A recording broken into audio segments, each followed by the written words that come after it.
লোদ তো না বাসু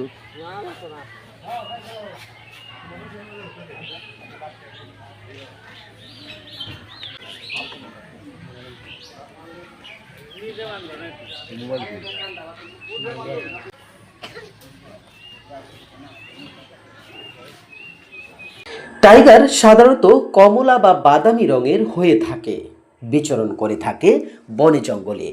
কিন্তু আজকে যে টাইগারের কথা বলবো এটি কমলা বা বাদামি রঙের নয়, গায়ের রং সম্পূর্ণ কালো বর্ণের। বন জঙ্গলে বসবাস তো দূরের কথা, কখনো ঘরের বাইরেই বের হয়নি এই টাইগার। প্রাকৃতিক খাবার অর্থাৎ ঘাস, লতাপাতা, কলা, ভুসি ও কুরু খেয়ে যার বেড়ে ওঠা। আজ থেকে ৩ বছর আগে প্রবাস ফেরত ইয়াসিন মিয়া শখের বশত পাকিস্তানি শাহিওয়াল জাতের একটি ষাঁড় বাছুর লালন পালন করতে শুরু করেন। কখনো ঘরের বাইরে বের করেননি, নিজের বসত ঘরের পাশেই একটি রুমে রেখেছেন নিজের সন্তানের মতো। স্বামী স্ত্রী দুজন মিলেই গরুটির নাম রাখেন টাইগার। আজ শনিবার ৩ বছরের মধ্যে এই প্রথম টাইগারকে বের করা হয়েছে ঘর থেকে। প্রায় ২৫ মণ ওজনের টাইগারকে দেখতে উৎসুক জনতা ভিড় করেছে ইয়াসিন মিয়ার বাড়িতে। দেখতে আসা জনতার দাবি, এই এলাকায় এর আগে কখনো এত বড় গরু তারা দেখেননি।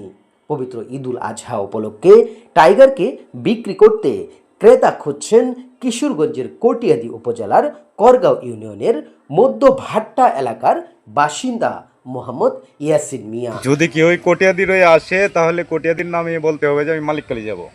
মালিককালি এসে বলবো, স্টেশনে বলবো যে আমি বাট্টা যাব। বাট্টা এসে টেম্পুর মোড়ে যদি বলে আমার নাম বলে ইয়াসিন বইয়া, তখন মানে এখানে আমার এলাকার মানুষ সবাই চিনে। গরুটার নাম টাইগার। তো কালো রঙের টাইগার টাইগার বলে আমি তারে লালন পালন করেছি। আমার অনেক শখ ছিল। টাইগারকে আমি যেভাবে খাওয়াইছি, সব খাবার দাবার ঠিক মতো খাইছে। সে মোটামুটি একটা শান্ত টাইগার। রংটা তার কালো, তার গেট আপ দেখে মানে তাকে আমি টাইগার বলে মানে ডাকি আর কি। তো এটা মানে আমার শখ। আমি বেশি সময় বাইরে ছিলাম, তো বাইরে থেকে আসছি প্রায় 10 বছর। তো ভাবলাম যে এটা মানে বাইরে যাওয়ার আগে একটা শখ ছিল আর কি, মানে একটা বড় ধরনের ষাঁড়। তো আমাদের কিশোরগঞ্জ বলতে মানে একটা বড় ষাঁড় সবসময় থাকে, ঐতিহ্যবাহী কিশোরগঞ্জ মানে এই হিসাবে মানে আমি একটা বড় গরু মানে লালন পালন করলাম, এটাই আমার শখ। তো আমি মনে করি ভালোই, তো বেকারই তো ছিলাম, তো তার পিছনে শ্রম দিছি। আমার জানা মতে কিশোরগঞ্জ যদি হয়তো বড় অনেক জাতের গরু আছে বড়, কিন্তু আমার যে টাইগার তার যে গেট আপ, এই গেট আপ মানে অনুযায়ী গরু আমার মনে হয় যে কিশোরগঞ্জ ডিস্ট্রিক্টে আর একটা আছে কিনা এটা আমার সন্দেহ। একটা লোক যদি কোরবানির জন্য টাইগারকে নেয় তাহলে অনেক কিছু পাবে। মূলত হইল তার যে আমি যে খাদ্যটা খাবারটা তারা দিছি, এটা একটা নির্ভেজাল খাদ্য, যেটা আমি জানি যেটা ফ্রেশ। এটা আমার বইয়ের মধ্যে একটা বল আছে, তো এটাতে একটা গুণাগুণ পাবে। আর যদি আমার গরু যদি কেউ মনের থেকে একটু বেশি আগ্রহ হয়, তখন তার প্রতি আমার একটু চিন্তা ভাবনা করতে হবে। তো আরো বাজার আছে, আপনারটার মধ্যে পার্থক্যটা কি? আমারটা পার্থক্য যদি আমারটা 1000 মানুষের দেখে হয়তো দেখা গেছে যে 800 মানুষই এই টাইগারকেই পছন্দ করবো, আমার আশা আর কি। আপনার আত্মবিশ্বাস। আত্মবিশ্বাস। তো প্রথমে তো যদি কারো চয়েস হয়, যদি আমার গরু কারো যদি ভালো লাগে, তাহলে আমার কাছে আসুক। আসলে যদি দাম দর বলে যদি হয়, তাহলে অবশ্যই দেওয়ার মতো আমি চেষ্টা করবো আর কি। দাম তো অবশ্যই বলতেছে, অনেকেই আসতেছে দাম বলতেছে, বিভিন্ন ধরনের দাম বলতেছে।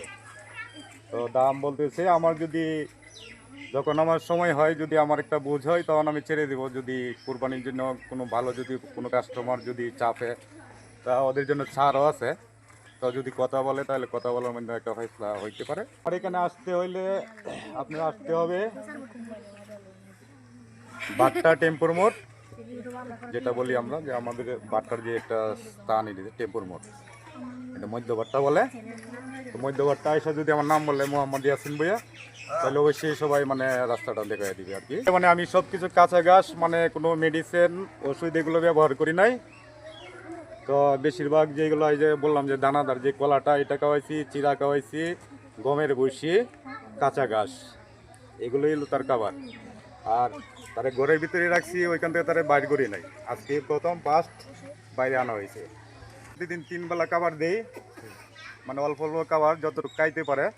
তার চাহিদা অনুযায়ী মানে খাবারটা দেওয়া হয়। অতিরিক্ত কোনো খাবার দিই না, 3 বার খাবার দিই। 3 বার খাবার দিই, চিরা, কলা, গমের ভুসি, ওইটাই, তারপরে কাঁচা ঘাস। এটা প্রায় আমি তাই এটার পিছনে আরও 2 জন মাঝে মাঝে লোক রাখি আমি। ওরা মাঝে মাঝে আসে, কাজ কাম করে দেয়, বাস। আর আমি পারবেন এটাই, আমার একটু শখ আর কি এটার জন্য, মানে বেশিরভাগ আমি এটাই এটার কাছে। আপনি আসলে এই গরু পালার ক্ষেত্রে আপনার আগ্রহটা কিভাবে আসলো? গরু পালাটা আসলে আমার একটা আগ্রহ, মানে একটি শখ আগে ছিল, জাস্ট এটা মানে ট্রাই করলাম আর কি প্রথম। এটা এনের কইল বসি খাওয়াই ফালতাছে, আর কিছু না, দেশি খাওয়াই খাওয়াইছি। আর